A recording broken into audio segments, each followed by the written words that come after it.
Если тормозит YouTube, в описании ссылка «Как ускорить».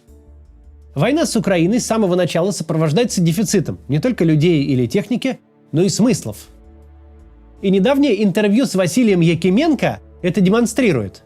Сегодня его разберем, но перед этим посмотрим, какие смыслы пытаются найти в войне провоенные мыслители.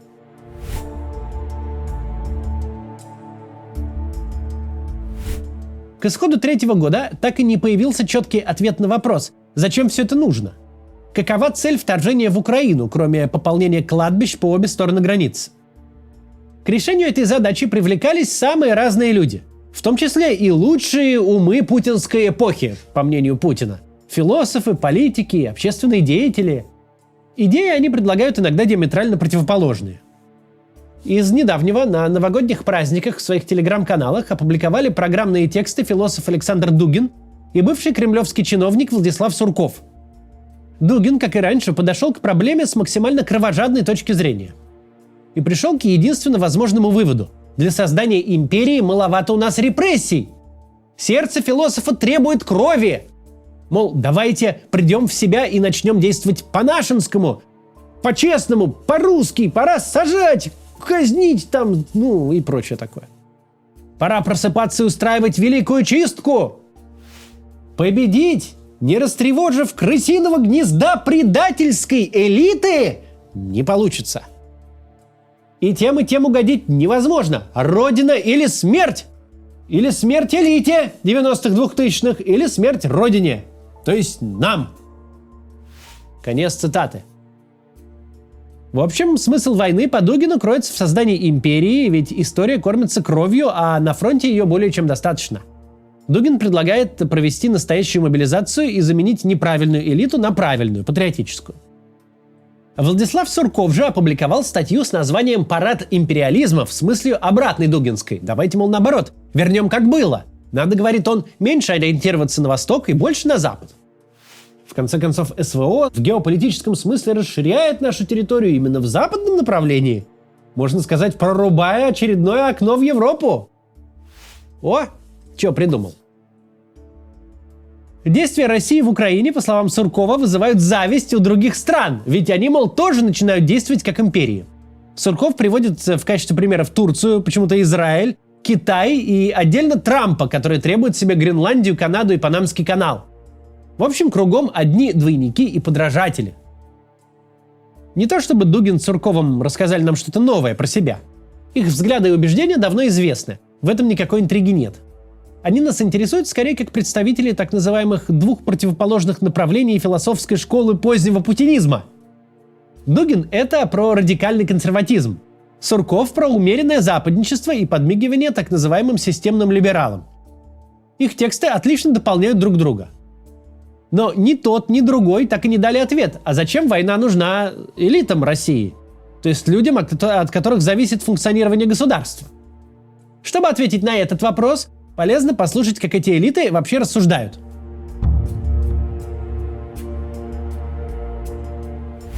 Тут нам очень поможет недавнее видеоинтервью Василия Якименко. Этот человек когда-то обладал очень большим влиянием и отвечал за молодежную политику. Он стоял у истоков пропутинских молодежных движений «Идущие вместе» и «Наши». Работал главой Росмолодежи, то есть по факту был федеральным министром. На Якименко была возложена важная роль. Он должен был воспитать новое поколение граждан, лояльных путинской власти и готовых ради нее на все. Справился он с этой задачей плохо.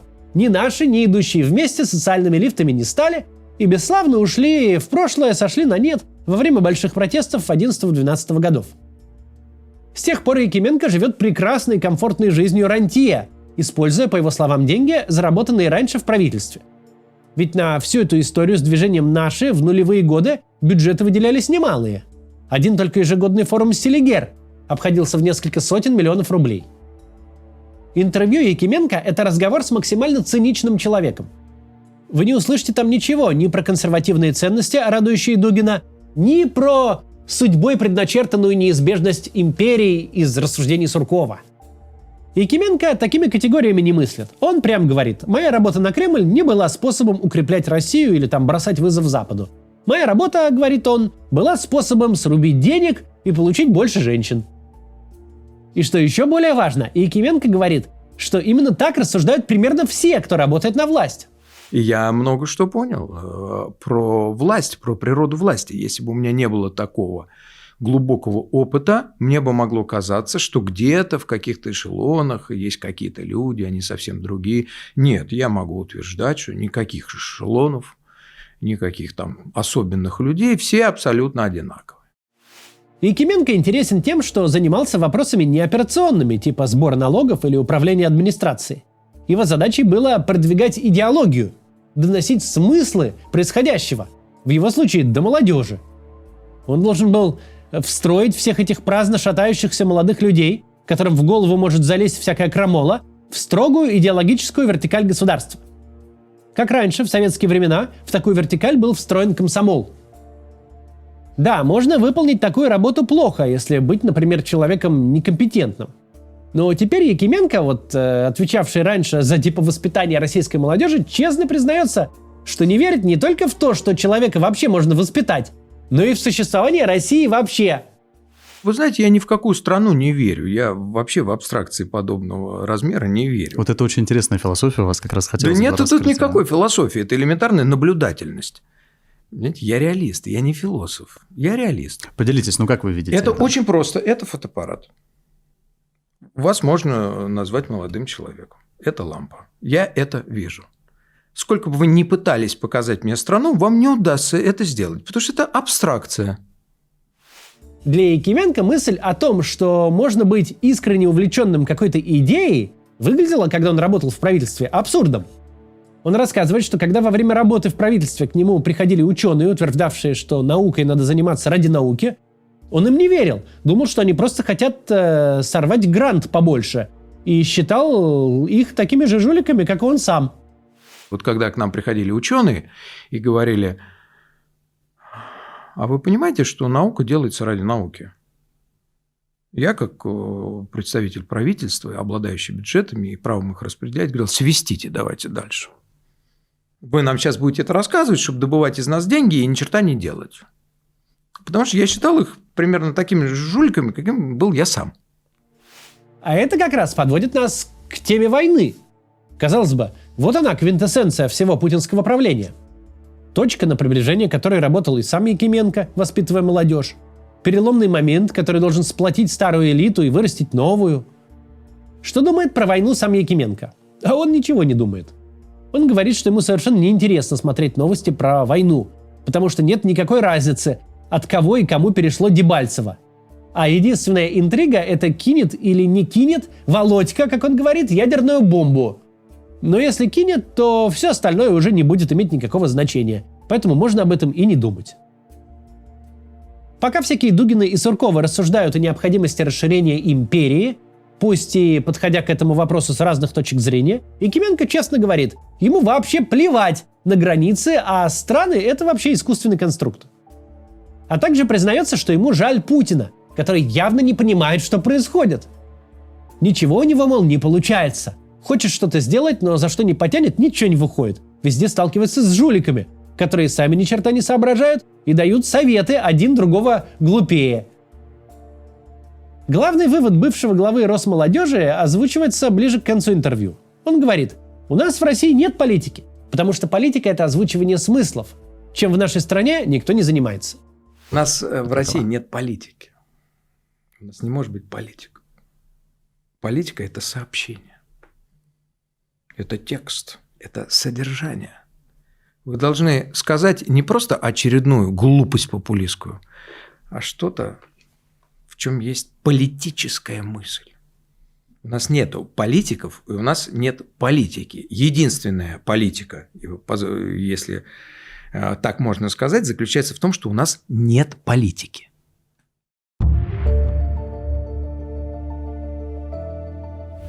Интервью Якименко отлично показывает, почему никакие смыслы не могут глубоко проникнуть в российскую власть.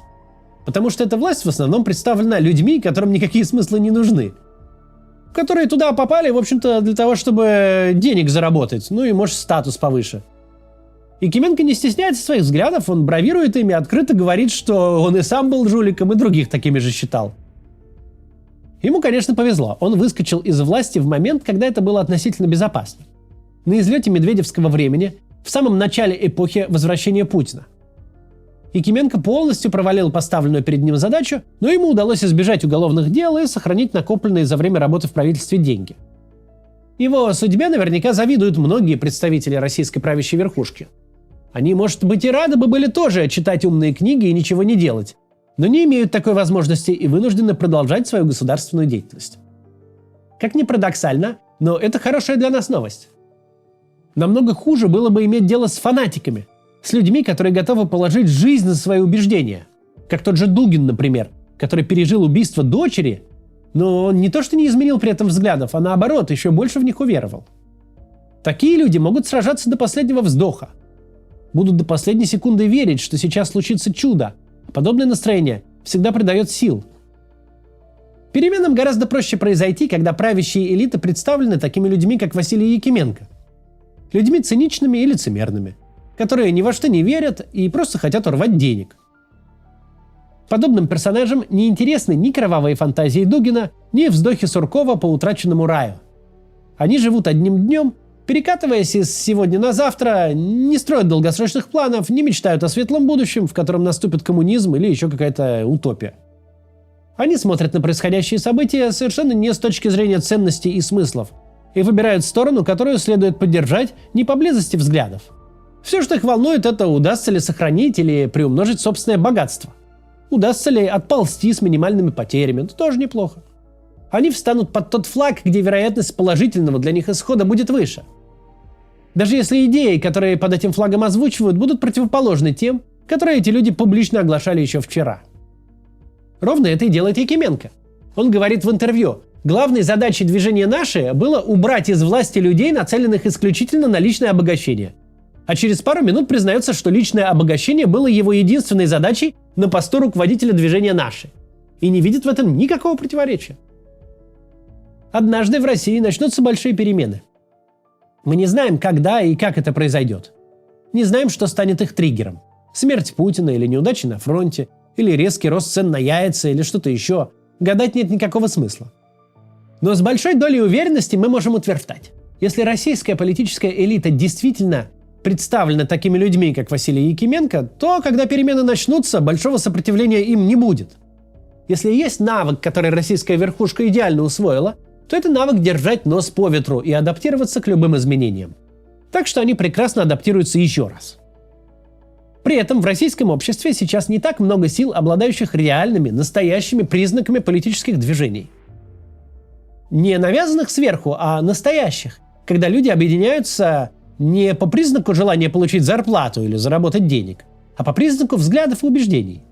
Когда слушают кого-то не потому, что только его по телевизору показывают, а потому что реально интересно мнение спикера.